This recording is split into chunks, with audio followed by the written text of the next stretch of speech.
అయేషా మీరా హత్య కేసులో ముగిసిన సిబిఐ దర్యాప్తు. ఇక హైకోర్టుకు తుది నివేదికను అందజేసిన సిబిఐ 26కు తదుపరి విచారణ వాయిదా పడ్డదంట.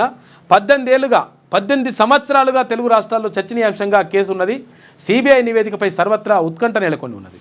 అయేషా మీరా ఇక్కడ ఏది విజయవాడలో హత్యకు గురైపోయింది. క్లాస్ రూమ్లోనే మొత్తం కూడా నరికి చంపేసిండ్రు ఆమెని. అయితే అక్కడనే హాస్టల్లో చంపేసిన తర్వాత రక్తపు మడుగులో ఉండిపోయింది. అయితే అక్కడ సత్యం అని చెప్పేసి ఒక పిల్లగాన్ని తీసుకొచ్చేసి వీడే హత్య చేసిండని చెప్పేసి తీసుకొచ్చి వాడిని 10 ఏళ్ళు జైల్లో పెట్టి 10-12 ఏళ్ళు జైల్లో పెట్టి కాళ్ళు చేతులు మొత్తం కూడా కొట్టి పడేసిండ్రు. లాస్ట్కి వస్తే నువ్వు నిర్దోషి అని చెప్పేసి మళ్ళీ పంపించేసారు ఆ పిల్లగాన్ని. అసలు యాక్చువల్గా ఆ పిల్లగానికి సంబంధం లేదు. అయితే అట్లా ఇప్పుడు మరి దర్యాప్తు జరిగిందంట. మరి ఏం జరుగుతుంది, సిబిఐ నివేదికలు ఏముంటుంది, ఏం కథ అనేది తేలాలే. చూడాలి మరి ఏం జరుగుతుందో. 18 ఏళ్ల క్రితం దారుణ హత్యకు గురైన ఫార్మసీ విద్యార్థిని అయేషా మీరా హత్య కేసులో సిబిఐ విచారణ ముగిసింది.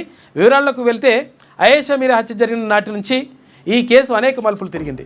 2007 డిసెంబర్ 27న విజయవాడ దగ్గర ఇబ్రహీంపట్నంలోని శ్రీ దుర్గా లేడీస్ హాస్టల్లో 17 ఏళ్ల బి ఫార్మసీ విద్యార్థిని అయేషా మీరా వాష్రూమ్లో దారుణంగా అత్యాచారానికి గురై హత్య చేయబడింది. రక్తంతో నీట మునిగి హత్యకు గురైన స్థితిలో కనిపించింది. ఇక ప్రారంభంలో స్థానిక పోలీసులు ఈ కేసును దర్యాప్తు చేసి 2008లో పిడతల సత్యం బాబు అనే వ్యక్తిని అరెస్టు చేశారు. 2010లో విజయవాడ మహిళా కోర్టు అతన్ని హత్య ఆరోపణలతో 10 సంవత్సరాలు జైలు శిక్ష విధించింది.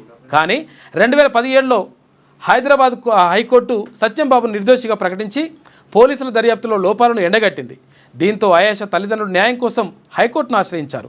2018లో హైకోర్టు ఈ కేసును రీఓపెన్ చేసి సిబిఐకి అప్పగించింది. అలాగే 2014లో ఈ కేసు రికార్డులు నాశనం చేయబడ్డాయని తెలిసి దానిపై మరో కేసు నమోదు చేయాలని ఆదేశించింది. ఈ క్రమంలోనే సిబిఐ 2019లో అయేషా మృతదేహాన్ని తవ్వి రీపోస్ట్మార్టం చేసింది. ఇక ఫోరెన్సిక్ నిపుణులు తలపై గాయాలను నిర్ధారించి 2020లో ఒక నివేదికను సీల్డ్ కవర్లో హైకోర్టుకి ఇచ్చారు. 2023లో సిబిఐ అయేషా కుటుంబ సభ్యులు, స్నేహితులు పూసపాటి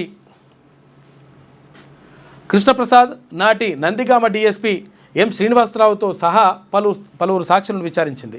ఈ కేసులో రాజకీయ ఒత్తిళ్లు, ఆధారాలు నాశనం కావడం, దర్యాప్తులో జాప్యం వంటి సమస్యల వంటి పరిణామాలు అనంతరం సిబిఐ తన తుది నివేదికను సీల్డ్ కవర్లో హైకోర్టుకు సమర్పించింది.